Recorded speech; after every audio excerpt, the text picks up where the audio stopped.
O anjo do Senhor em Boquim.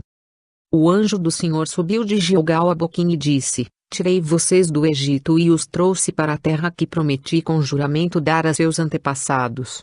Eu disse: Jamais quebrarei a minha aliança com vocês. E vocês não farão acordo com o povo desta terra, mas demolirão os seus altares. Porque vocês não me obedeceram. Portanto, agora digo a vocês que não os expulsarei da presença de vocês, eles serão seus adversários, e os deuses deles serão uma armadilha para vocês.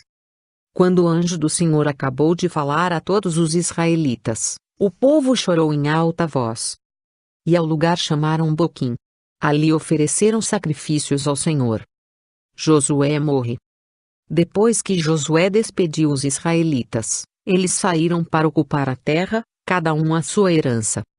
O povo prestou culto ao Senhor durante toda a vida de Josué e dos líderes que sobreviveram a Josué e que tinham visto todos os grandes feitos do Senhor em favor de Israel.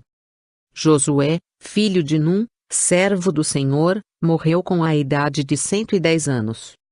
Foi sepultado na terra de sua herança, em Timnat-Heres, nos montes de Efraim, ao norte do Monte Gaás. Desobediência e derrota. Depois que toda aquela geração foi reunida a seus antepassados, surgiu uma nova geração que não conhecia o Senhor e o que ele havia feito por Israel.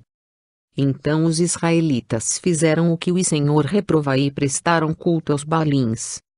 Abandonaram o Senhor, o Deus dos seus antepassados, que os havia tirado do Egito, e seguiram e adoraram vários deuses dos povos ao seu redor, provocando a ira do Senhor.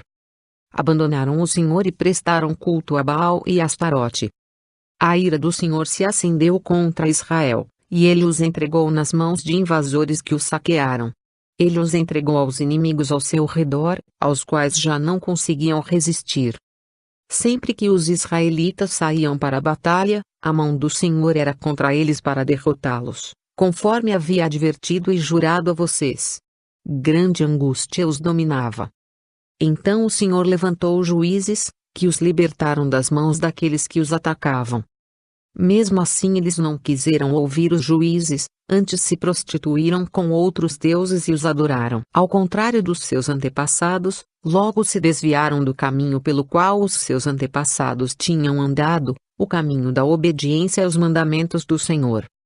Sempre que o Senhor lhes levantava um juiz, ele estava com o juiz e o salvava das mãos de seus inimigos enquanto o juiz vivia, pois o Senhor tinha misericórdia por causa dos gemidos deles diante daqueles que os oprimiam e os afligiam.